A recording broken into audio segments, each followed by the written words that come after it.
And you know what else? My ankle is finally healed and I have approval to go back to karate. Woo! Yeah, I'm so excited. I can't wait. As most of you know, I was 4.5 months away from testing for my black belt when I blew this out in my sleep and had to have levels C5 through C7 plated. Dun dun dun! But now I am heading back to the dojo to take on my body once again and build my confidence back up and hope that I don't have other injuries happen.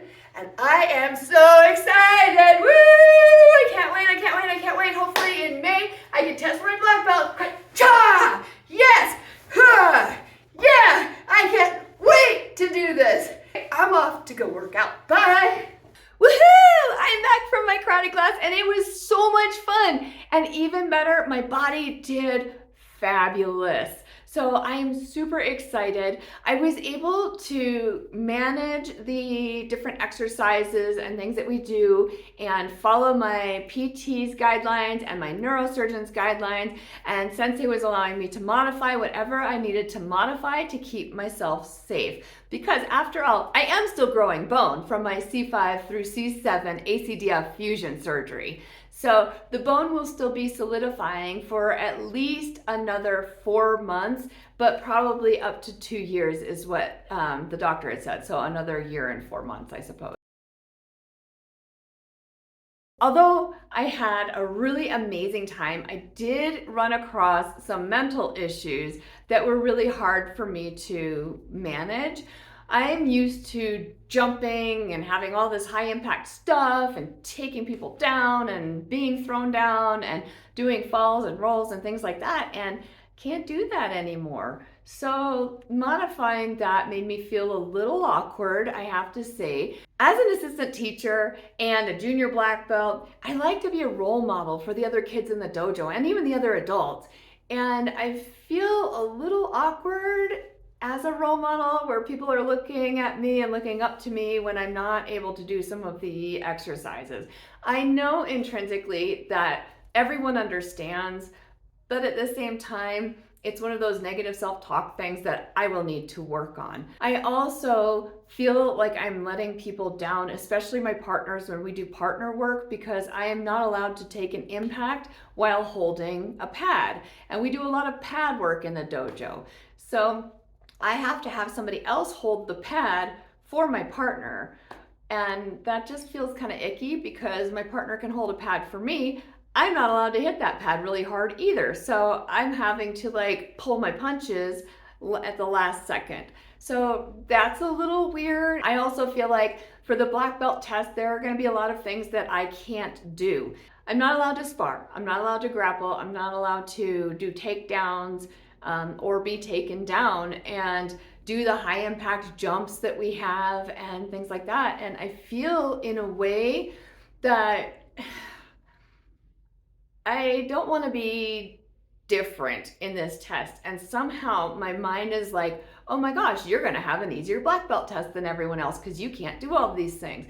I know that's not true because I know we're going to modify everything so that I still get to do the same things and I still get to expend the same amount of energy. So it's just on me again, really wanting to be that wonderful role model and feeling like, how am I supposed to do that now that I have to work around this injury and the fact that my lumbar spine is unstable and I was going to have surgery on that actually a few months before this.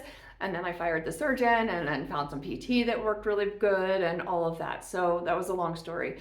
But anyway, at any point in time, that lumbar spine is super unstable. So am I even gonna make it through this 14-hour black belt test with all of the other joint stuff I have? I mean, my elbow is still sore. I can't do push-ups right now. My shoulder is bugging me right up through here because of all of the stiff muscles still from that neck brace. Still working on that. The good news is I have 8 months to plan, prepare, and train, and I'm working with my physical therapist, and I want to get my body to the height of physical fitness for now, which means I'm gonna have to lose some weight. Stay tuned for my little weight loss series because we're gonna do this together, and lose some weight, get some strength, really strengthen the core, and just hit all of the areas that I'm going to need to work on to make it through a 14-hour day of using your muscles all day long. Part of me wonders if this is even possible. I grew up in the no pain, no gain era, but right now I'm having to reprogram my brain to say, if there's any pain, there will be no gain because you are injuring your body. Your body is not young anymore. And so when I have pain, I need to stop. The problem is when I get hyper focused, especially on activities, I sometimes forget about that and I'm able to block the pain because that's what happens when you live with chronic pain. You become really great at blocking it until you're not, or until you stop your activity. So that's another thing that I'm gonna have to work on. My fingers are crossed that I can succeed at that, but I also know that I have a lot of other people watching my back and a lot of people, especially my wonderful sensei, who will call me out on anything she sees that she feels is not safe. She has had her own neck injury issues. So I think I'm in good hands. I just need to constantly remind myself, and especially as I move forward and get stronger and continue to feel better, that I have to be safe and that safety needs to be my number one priority. In terms of setting an example for the kids, I wonder how much the kids understand why I'm modifying things. And I really just want to be a good role model, but I also think that sometimes being a good role model means showing kids that you can advocate for yourself and that you can say no if things are hurting and you can protect your body. And so trying to kind of reframe the whole, like, I'm letting everybody down, to no, you're not letting people down. You're actually showing these kids and these adults that self-advocacy is really important, as is protecting your body. I have a ton of fear going into all of this. I'm not gonna lie. It's really deeply seated because I don't trust my body anymore. And C4 was already showing some signs of adjacent segment disorder or disease, whatever they wanna call it. And I don't want to have any more surgeries. I don't want to injure myself, but I haven't even done much in the way of activity at all. And so for C4 to already be showing mild signs is really scary to me.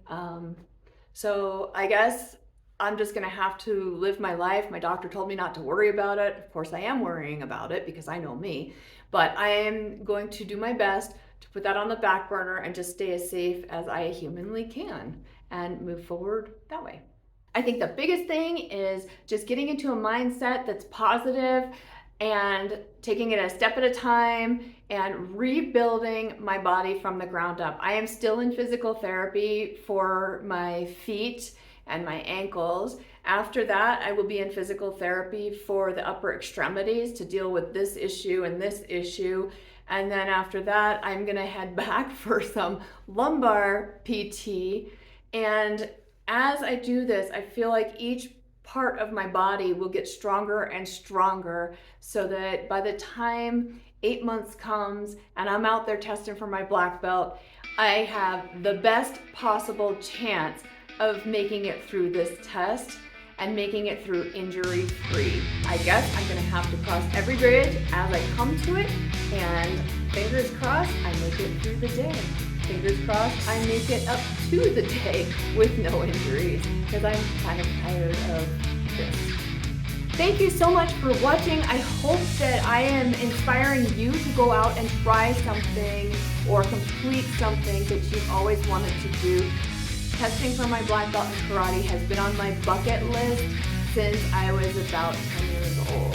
So yeah, this is something I really, really want to do. It's one of those things I've never had an opportunity to finish. I want to start and finish it. And now I'm 8 months away from take 2 on this test. I am Amy Giaquinto. I am Mama Fix It. Please share your stories in the comments below. Like, subscribe. I love, love, love hearing from you. And I would love to spread the inspiration around. I would love to hear what your inspiring stories are after ACDF surgery, or any surgery for that matter. Anyway, I hope you have a wonderful day. If you're up for it, you can check out my website, www.amygiaquinto.com. Talk to you soon. Bye.